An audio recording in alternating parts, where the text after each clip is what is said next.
छत्तीसगढ़ में माओवादियों का आतंक जारी था, अब उस पर विराम लगता नजर आ रहा है।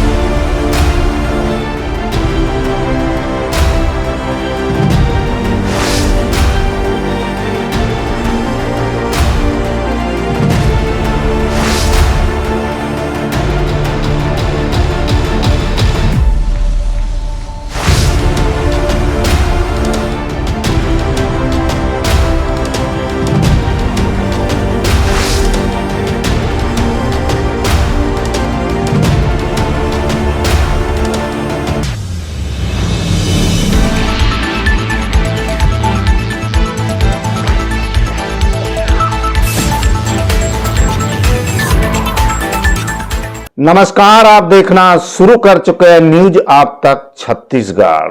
विदित हो कि छत्तीसगढ़ राज्य का बस्तर ही नहीं बल्कि छत्तीसगढ़ राज्य की सीमाओं से लगे अन्य राज्यों में भी जिस प्रकार माओवादियों का आतंक जारी था, अब उस पर विराम लगता नजर आ रहा है।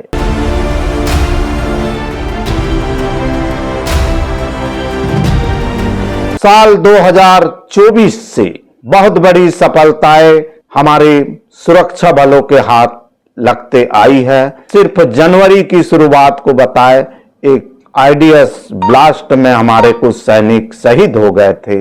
उसके बाद फोर्स लगातार माओवादियों के उस अड्डे तक पहुंच जाती है जो जमीन के अंदर उनका वर्षों से चलने वाला एक हथियार बनाने का कारखाना सामने आता है।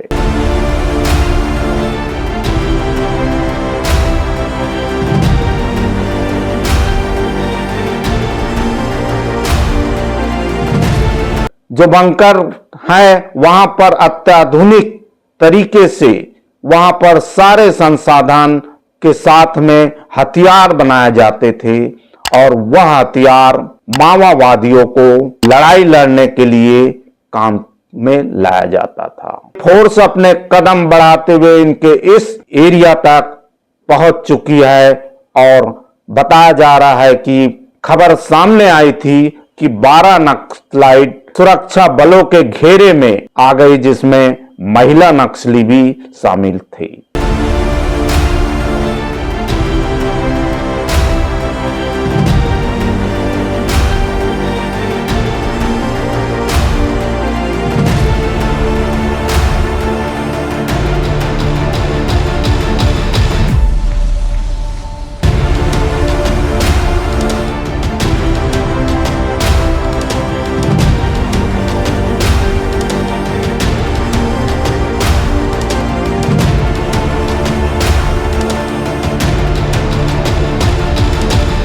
यह वह एरिया जिसे कहते हैं जानकार लोग, जो नक्सलाइट घटनाओं को, नक्सलाइट की गतिविधियों और इनका अध्ययन करने वाले लोग बताते हैं कि यह माओवादियों के लिए सुरक्षित कमांडो एरिया थी।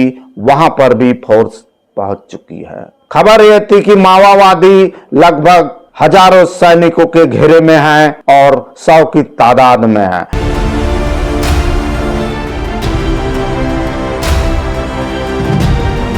लेकिन माओवादी मारे गए 12। इसकी नक्सलाइटों ने भी, जो ऐसी घटना होती तो नक्सलाइट भी उसकी पूर्ति करते हैं, तो नक्सलाइटों की ओर से भी एक प्रकाशित किया गया, बताया गया है कि 12 नहीं 18 नक्सलाइट मारे गए हैं।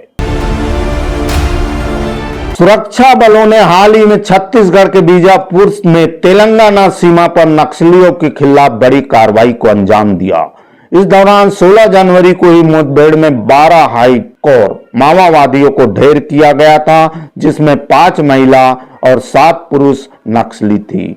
यह मुठभेड़ करीब 13 घंटे तक चली थी और इस ऑपरेशन को 3000 से ज्यादा सैनिकों ने अंजाम दिया, ऐसी भी खबर थी। अब नक्सलियों ने इस मुठभेड़ को लेकर एक नया भी खुलासा किया। नक्सलियों ने बोले 12 नहीं 18 माओवादियों की हुई मौत। दरअसल पुलिस ने इस मुठभेड़ में 12 नक्सलियों के बारे में मारे जाने का दावा किया, लेकिन हाल में माओवादियों ने एक प्रेस नोट जारी कर इसमें 18 नक्सलियों के मारे जाने की बात कही।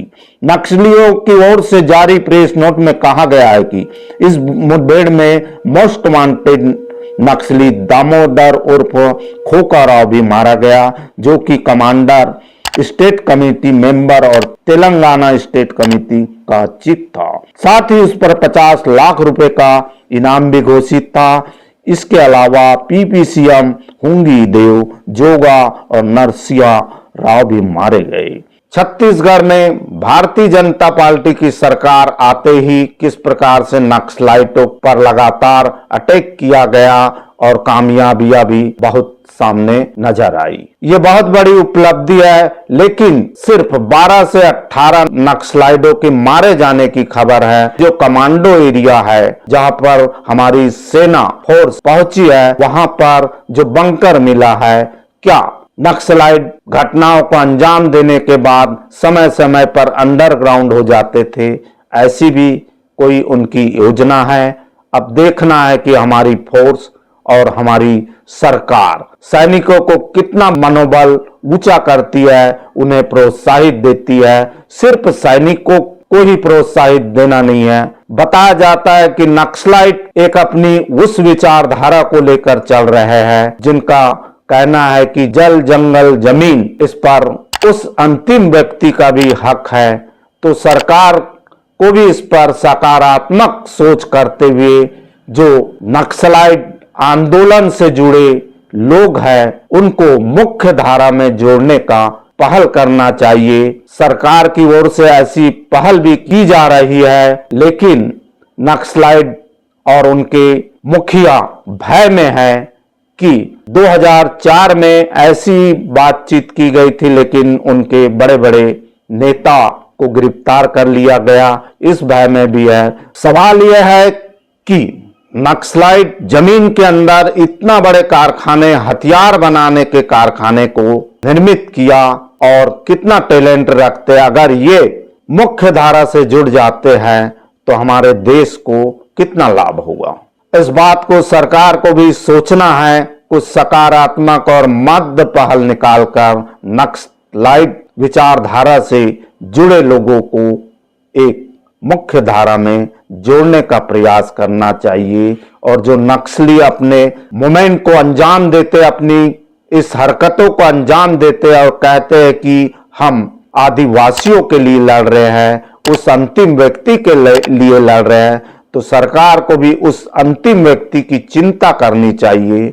सरकार को भी उस अंतिम व्यक्ति की सूद लेनी चाहिए, उन तक पहुंचना चाहिए, उनकी समस्याओं को तत्काल निदान करना चाहिए, जो आवश्यक है उन्हें मुहैया कराना चाहिए। तभी नक्सलाइट विचारधारा और नक्सलवाद का समापन होना संभव हो सकता है। अब आगे पूर्ण विश्वास होते नजर आ रहा है। जिस प्रकार से हमारे सेना को सफलताएं अर्जित हो रही है, तो नक्सलवाद का क्या सचमुच छत्तीसगढ़ और लगे अन्य राज्य, साथ ही देश से खात्मा होने का समय अब करीब आ रहा है। बहरहाल इस वीडियो में इतना ही। ऐसी वीडियो के साथ आपकी सेवा में फिर उपस्थित होंगे। तब तक के लिए हमें इजाजत दीजिए। वीडियो पसंद आए लाइक करें, शेयर करें, कमेंट करें, सब्सक्राइब जरूर करें। हमें वेबसाइट पर, फेसबुक पर, इंस्टा पर, ट्विटर पर भी फॉलो कर सकते हैं। मैं जी सुरेश कुमार, न्यूज आप तक छत्तीसगढ़ के लिए। नमस्कार, जोहार।